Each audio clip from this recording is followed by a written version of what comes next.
अरे बापू गण्या, आम्हाला नेवाले बरं बस स्टॉपवर. का तर मला काही काम धंदे नशी आहेत. माझ्यासोबत माझी पोरगी आली आहे. मामी मी आलो.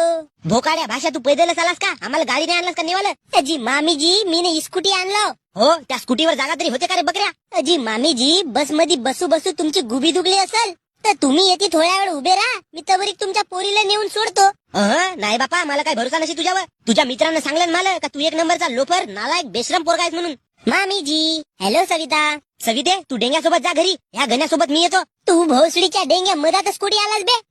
फिरता फिरता आलो असाच तर फिरता फिरता वापस चालला जा. मम्मी, मी गण्याच्या गाडीवर बसतो ना. डार्लिंग सविता, लवकर बस. थूक लावून सीट साफ केलं मी न, फक्त माझ्या सवितेसाठी. चमडीपणा सोड गण्या भाऊ. तू कोण शेटनजी होस बे मला सांगणारा? चला लवकर, मला भूकही लागली आहे. तर घरून जेवता नाही आला का जी तुम्हाला? इकडे फुकटचा हेपलाल भेटते.